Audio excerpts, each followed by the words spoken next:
Diane gets here, before we get going, I'm gonna have some 7 layers. She's not gonna miss them. We just having 1 or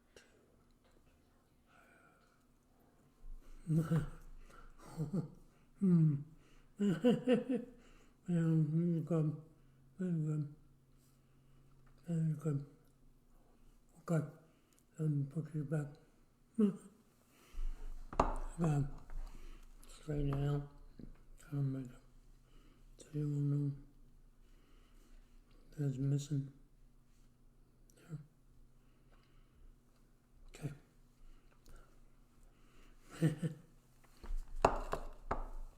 That's good. That's good. Okay. Mm-hmm. Mm-hmm. Mm-hmm.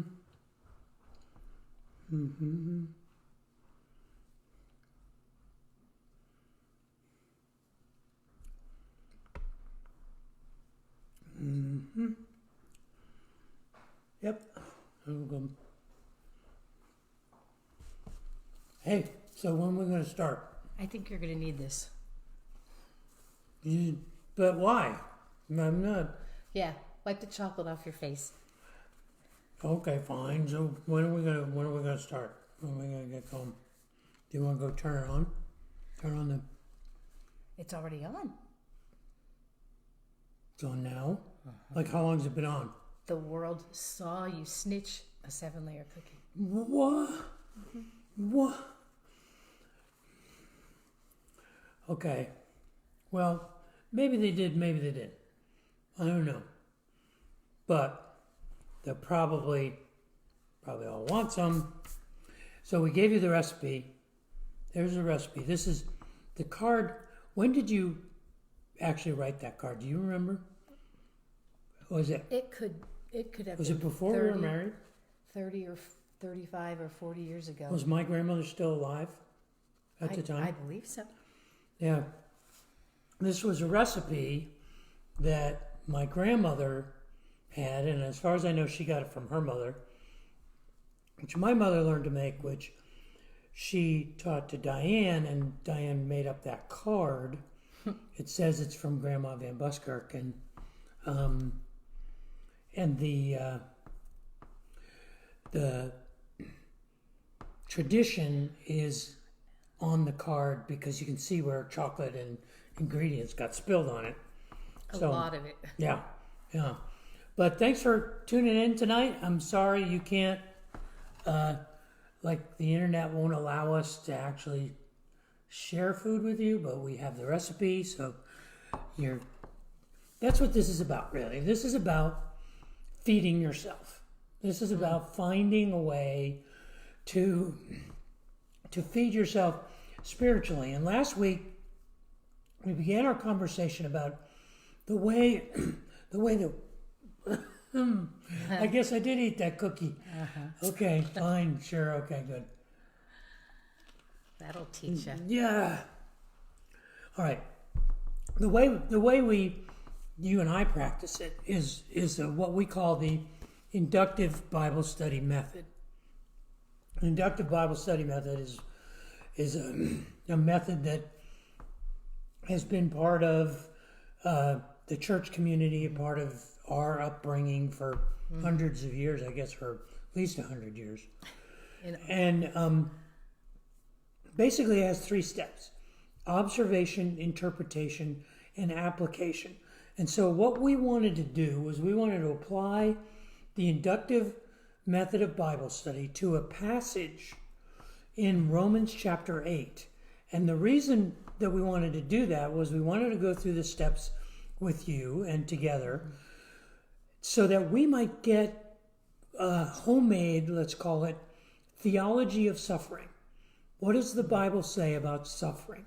What can we say definitively the promises of God are from this very particular passage in Romans chapter 8? And so what we ask you to do was we ask you to read verses 18 to 21 this week and take the time to possibly make some observations. Now, I know Diane did that. I did some of that. And maybe some of you did that. But because of the beauty of the interaction with FaceTime Live or Facebook Live, if you're making some observations, you can send them to us, type them in, and I'll pass them along because I want Diane to share her observations. But before we go any further, how about if I pray? Good plan. All right. Father in heaven, thank you for this opportunity to come around your word together. And I pray that as we observe and seek to hear you speaking to us through your word, that we might listen carefully and that we might have a good time of sharing our insights and our observations and actually hear you through each other and through your word. Pray for your blessings over us tonight. In Jesus' name, amen. So, baby, you want to go ahead and share some of the observations you made about Romans chapter 8, verses 18 to 21. And if you guys have some, send them to me. I have them right here. Like Barbara Allen said, oh no, she's saying hello to somebody. Right. Is an observation about joy. I thought maybe joy in the passage, but you can type in your observations and I'll pass them along. But dear, why don't you share some of the things you've observed? You know, when Dave says share your observations, sometimes it's just as simple as something that catches your attention, something that kind of jumps out at you and makes you go, I wonder about that word, or wonder what the meaning of that phrase is. Well, I can tell you when Dave first asked me to do this, my first thought was, there's only 4 verses. There's not a whole lot there. How do I Kelly Jolette observed that you are delightful. Oh, well, that's very sweet, Kelly. It's not in the passage. Stick to the verses.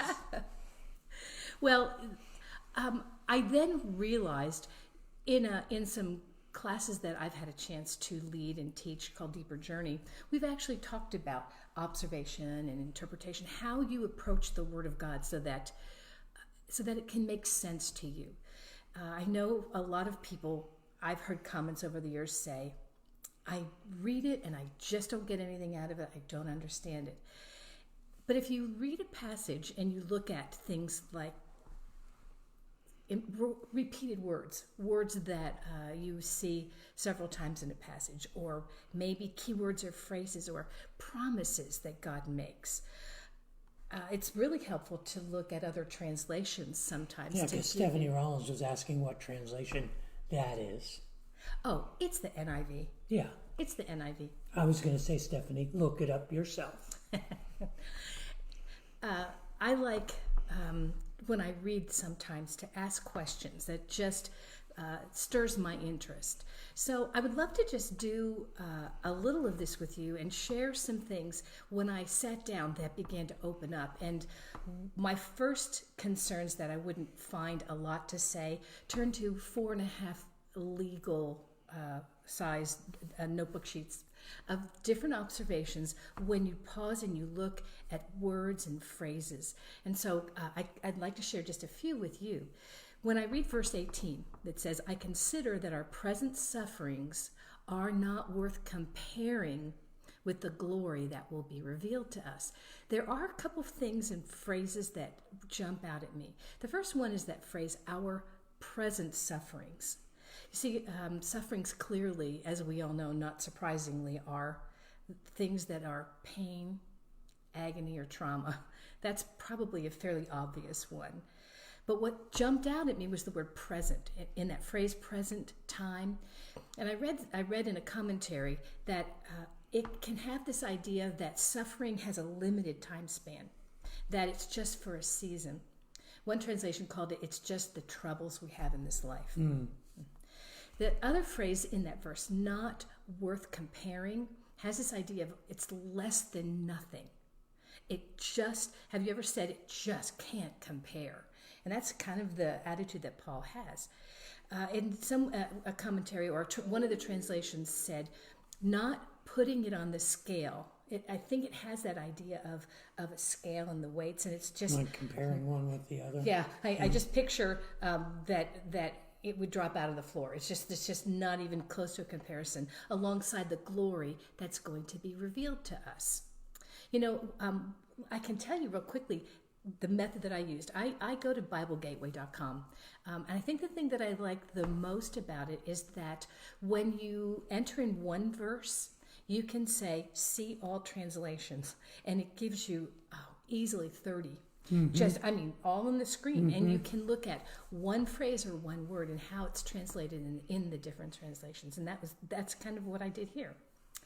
It says then that the glory is revealed to us, and I felt a question of what is this glory?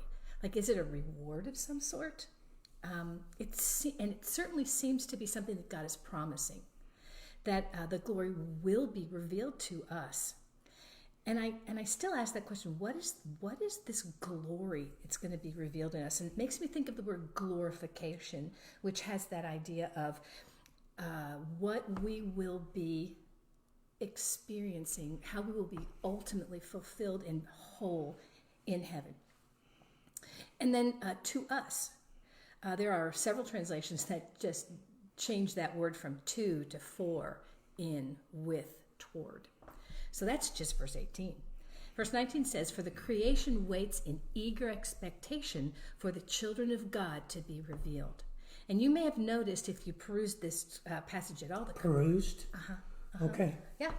You need 3 to peruse times. more, people. Yes, that's more what, perusing. I think that, Is that that mean what observation? observing? Yeah. It just sounds more elegant. Well, I wasn't looking at it. I was perusing it. Yes, dear. Creation is actually in that passage 3 times. And it says that creation will rejoice when the glorification happens. When whatever that is when the glory that God either does to us or in us or through us is revealed, all of creation is going to rejoice. In eager expectation. There's that sense of like waiting on the edge of your seat and anticipation because you just don't know when it's going to happen. Makes me think of, did you ever play the game Duck, Duck, Goose? And someone's going around and you're just waiting and waiting, but you don't know if and when you're going to be picked. It's breathless with anticipation. And the Message Bible actually translates it. Creation is on tiptoe. Yeah. That eagerness. Sense of looking ahead, for the children of God to be revealed. What does that mean? One translation said it's the revelation of God's sons and daughters. I almost picture it as God saying, "This is my family. I'm wanting you to know that these are my sons and these are my daughters." The Easy Reader's version translates it this way: everything that God made is waiting with excitement for the time that he will show the world who his children are. The whole world wants very much for this to happen. And then this idea that there's this link, and I think that maybe you will maybe talk more about it, somehow between creation and this revelation and this place in time and in God's plan when we become who we really are. Creation is inexorably linked. Ooh, That's even we're better perusing in inexorable. Yeah. Verse 20 says, for the creation was subjected to frustration, not by its own choice, but by the will of the one who subjected it in hope. I'm wondering, whoever divided up the verses, why they did not put in hope in verse 21. Because in hope really lines up, it's pointing towards verse 21. Yeah, but couldn't it also be by the will of the one who subjected it in hope? And it gives us a clue it may. about the nature of hope. That's it. You're right. That's an interesting choice that was made long after Paul wrote it. Yeah, true. Because just in case you're not sure, Paul didn't write this adding in chapter and verse. That was done probably centuries later. Yeah. There's the word frustration. That creation was subjected to frustration. It's that feeling of like futility, worthless, just emptiness, no purpose, useless.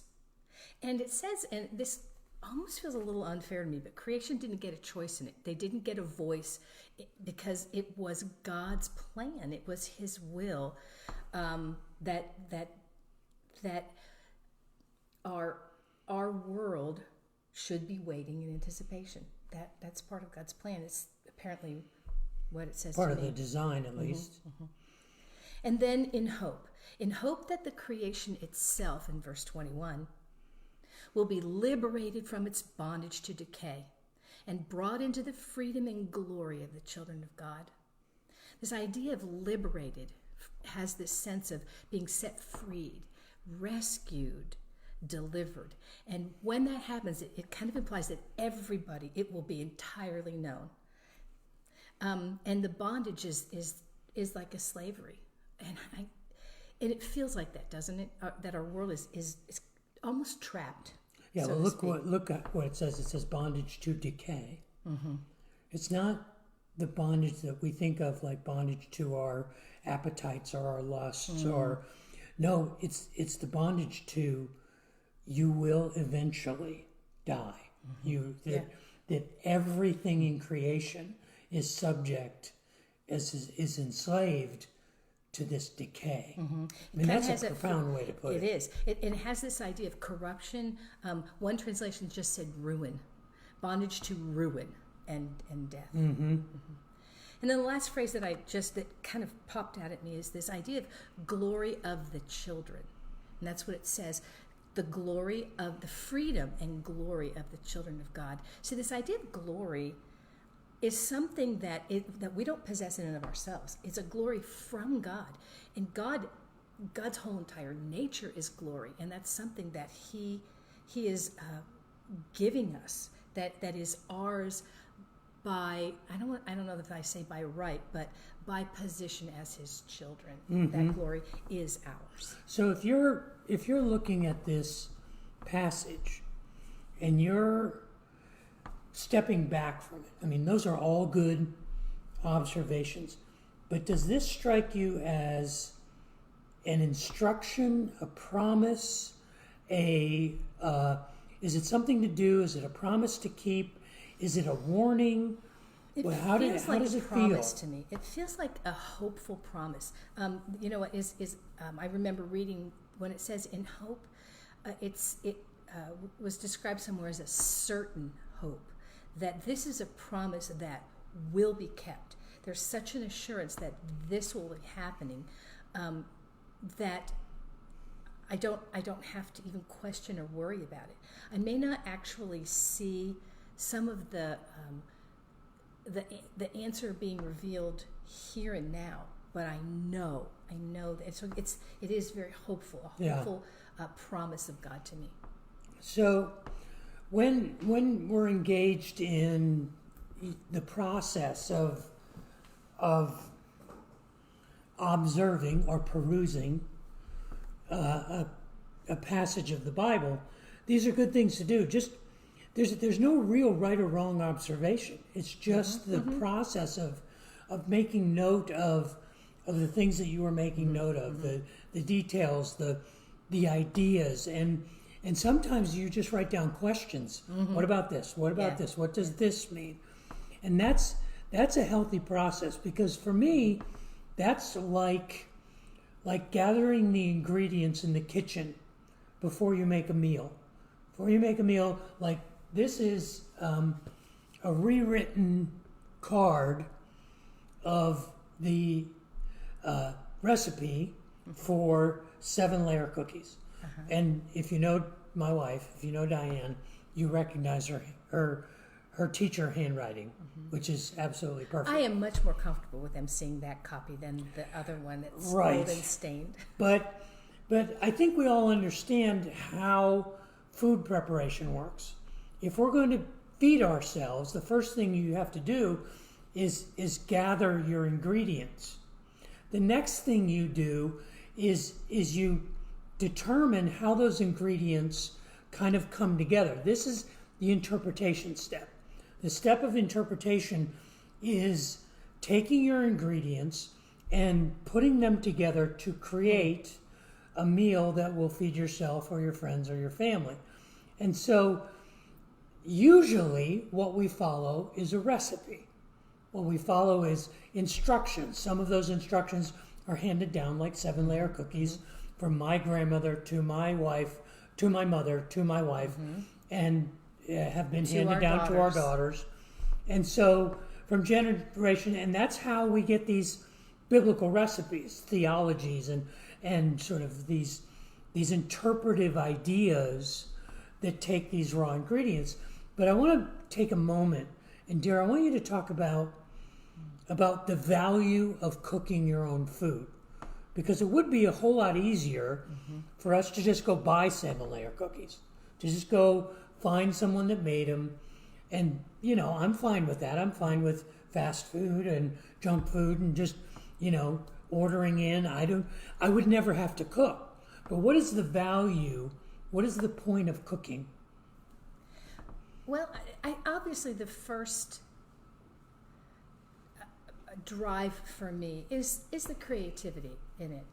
I enjoy the creative process, but honestly, what is much more satisfying than even that is making recipes for people that I love and people that I care about, because it's a way of showing them love and appreciation. And it's interesting because I think of the holidays, Thanksgiving or Christmas. I can't not do this. Ask everyone in my family what they want. Yep. And inevitably, everyone says something different. So I always make that's a whole other story, way more Right. than I need. But Right. but that's part of the reason is the joy of making something for someone that they love.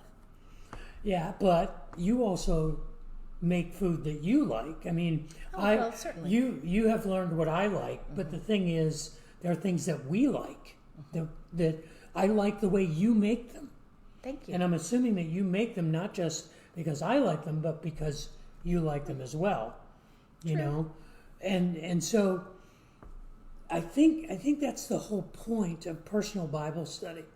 If you're just going out and getting fed on a Sunday morning, you hear a sermon and you think, "Wow, I must really understand the Bible. I pretty much am a good cook." No, you're just good at eating.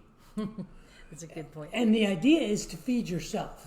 The idea is to be able to gather the ingredients, to figure out how they fit together, how much of this, how much of that, in what proportion, in what order, to be able to understand how to prepare those ingredients to create something that's personal.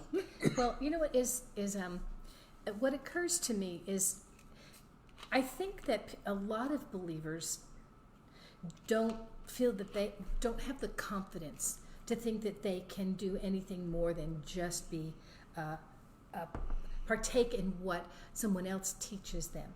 But the beautiful thing is the usability of this process is simple enough that you can be a chef yourself. You can approach the Word of God and do it for yourself. Yeah, and I think we take, like, imagine that Sunday morning I'm teaching and I'm preparing a meal for you, and you go, "Wow, I like that a lot." But you can then use that in creating your own recipes. That's what study Bibles are for. That's what commentaries are for. This Jackie Rylander asked me this week, "What's a good commentary on Romans?" And there are a lot of really good commentaries on Romans. This one is not a commentary on Romans. It's a book by a man named Gordon Fee, a professor at Regent College in New Testament. He's brilliant. And this is obviously a large academic work that is a study of the theology of the Holy Spirit in the letters of Paul. It's actually really good. It's really good, but he has an extended section on Romans chapter 8, and he has a large chapter on the passage that we're studying. And I want to share with you what he says, and this may be a little too academic for everybody, but just try and follow along. Just hang in there. In Romans 18 to 30, Paul begins and ends on the note of hope and glory. In verse 18, he says the glory to be revealed, which is our passage tonight. The section ends in verse 30 in the next 3 weeks whom he also glorified. So it begins with hope and glory. It's kind of bookended. But everything in between deals with the life of the present. And that is, for believers, a time of suffering. Verse 18, suffering. Verse 26, weakness. Verses 22, 23, and 25, groaning and sighing. Verse 25, endurance. This suffering goes on while we are eagerly waiting the glory that is to be revealed. He mentions that 3 times in verses 19, 23, and 25. And then Fee says this. He says, indeed, the whole created order itself is subject to bondage and decay, which you noticed in there, and stands on tiptoe. That phrase that's in the message that Eugene Peterson has he got that from Gordon Fee. Eagerly awaiting the revelation of the sons of God. The whole created order, it turns out, has also been subject to bondage and decay, and thus it awaits redemption in ours. Not only so, but also shares in our groaning and our pain. In other words, the world that we live in is waiting for redemption. And it is in this bondage to decay and frustration, and it is groaning, just like we are. The creation is. This is all of the ideas that I see, meteorological, tornadoes and earthquakes and tsunamis, is like the earth groaning. Like why are all of these broken pieces not fixed? And so we're kind of marooned on this mutinous planet. And then Fee makes a very academic observation that's important. He says in the Greek there's a phrase that Paul uses. It's sustenadze kai sunodine. And it's the same phrase that appears in Genesis chapter 3, verse 16, in the Greek translation of the Hebrew Bible, the Septuagint. And it means together with, suffering together with. In this case, he says, probably refers to all the parts of creation sort of suffering together with each other. And we are part of that. The word group, stenadzo or stenagmos, is found 3 times in this passage, verses 18 to 30. And it only occurs one other time in the entire New Testament in Paul's writings in 2 Corinthians chapter 5. And it means the same thing. It means groaning while waiting for the resurrection body. He says that the word group has a very rich history in the Septuagint, where it pictures people who groan under the weight of circumstances, longing and crying out for deliverance. The interpretation is that we are living in a world that has this expectation of something more, that we were made for better. And it's not just us who feel that, it's the whole creation. It's the entire universe. The entire universe is saying, why can't all of this kind of get worked out? And we see it in nature. We see it in the activity of meteorology, and we see the groaning and the struggle. And Paul relates it back to, as Fee points out, the Genesis story. That's why he talks about creation 3 times. Yeah. And what he's referring to is the fall in Genesis chapter 3. And in the fall, there were two things that happened to humanity. The first result of the fall was that women would have pain in childbirth. It says in verse 16, so the Lord said to the woman, I will make your pains in childbearing very severe. With painful labor, you will give birth to children. That's that word group, that groaning, that painful anticipation. And then it says, you're going to be frustrated because you're going to be connected inseparably to your husband, and he's going to frustrate you. And that's suffering. And there's groaning there. I've heard it. But there's also a result that happened to the man in the next 3 verses. It basically says, God says to Adam, because you listened to your wife, because you didn't listen to me, is what he's saying, and you ate from the tree of the knowledge of good and evil, which I told you not to eat from, cursed is the ground because of you. Through painful toil, you will eat food from it all the days of your life. The way I summarize the curse that fell on men is the curse of perpetual frustration. That you will plant seeds in the ground, and you'll have to tear up the ground, and you'll work. And if you've ever worked on a farm, you know how relentless it is. You put the seeds in the ground, and then you're at the mercy of the weather, and you're at the mercy of nature. And the reality is that you do that for a season, you tend to your crops, you harvest the crops, you eat the food, and then you begin the whole process over again, and you do it year after year after year so you can live long enough to die. And that's it. And I think the groaning comes because we're saying, isn't there more than this? And we know this. We know that there is more than this. Just like a pregnant woman knows that there's more than being pregnant. I mean, I've never been pregnant, but I've watched you be pregnant 3 times. And there's parts of that are ridiculously uncomfortable. I remember, living in Texas with a pregnant wife, and we had no air conditioning when Kaya was born. I mean, she was born in early May, but it was hot already. And that was just, the whole thing from my point of view, the whole pregnancy process is astonishingly impossible. That you have another human being in you. Mm-hmm. But labor and delivery, I think, is exactly what this is picturing. Mm-hmm.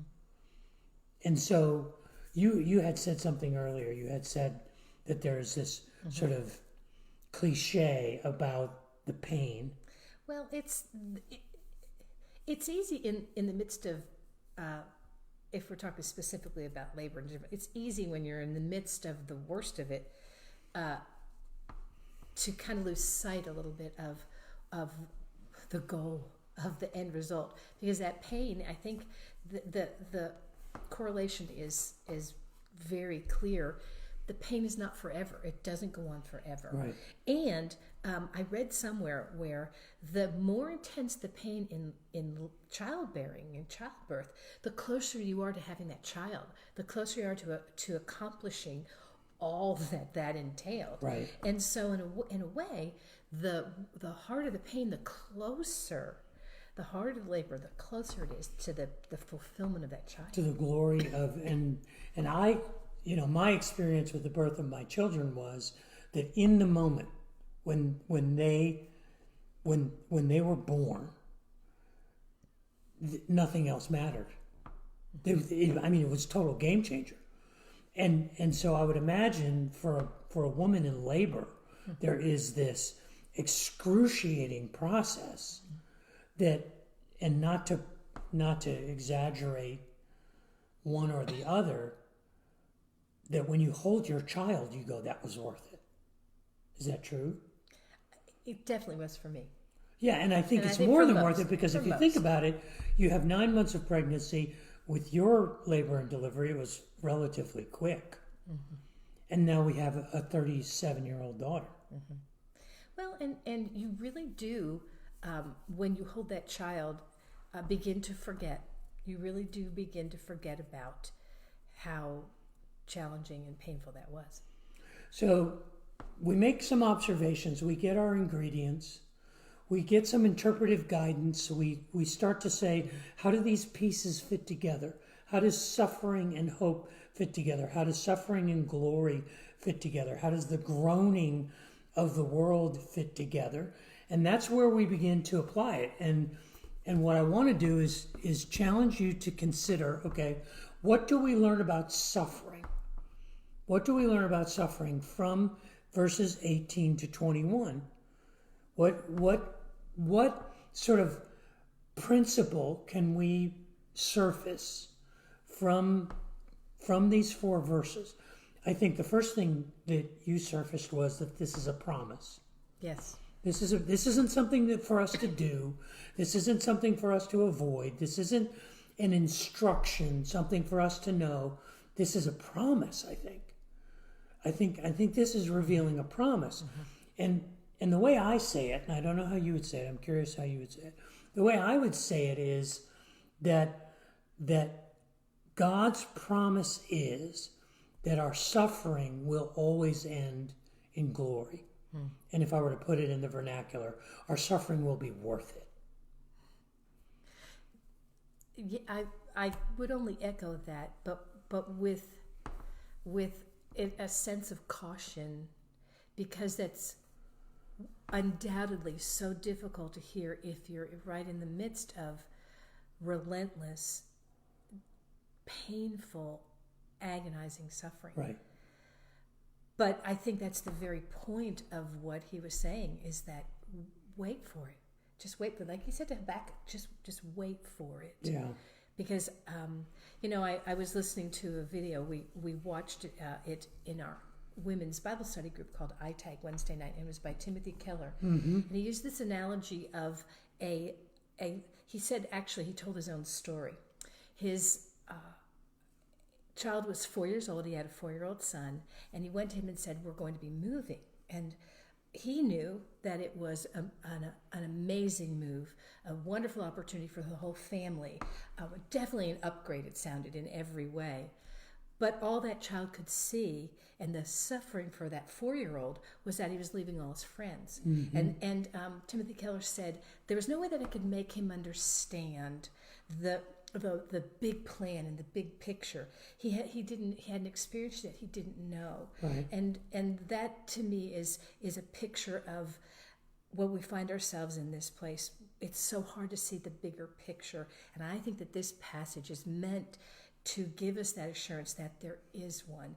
And what's waiting for us is so ridiculously, fantastically beyond our comprehension, that hopefully in the midst of it, or maybe at some point, you can find hope. And I think this is the promise, that if we're putting together a theology of suffering, the first principle is that there is a promise. Mm-hmm. That this suffering is not an end in itself. It's temporary.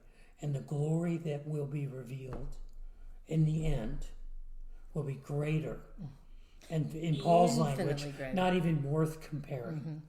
Now, next week, we want to do 4 more verses.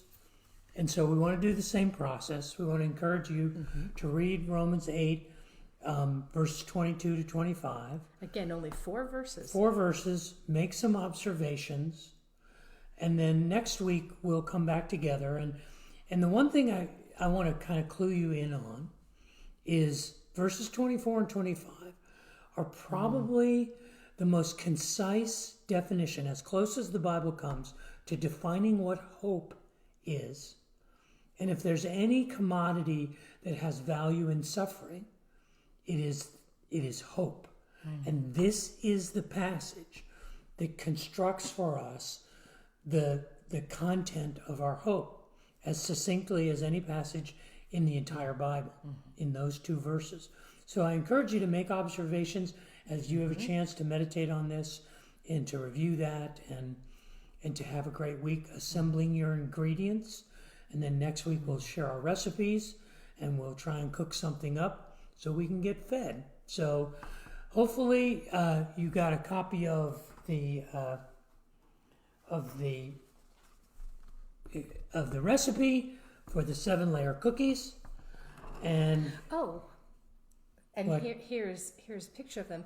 But coincidentally, when the very first ingredient, is actually butter, a stick of butter. Butter. Mm-hmm.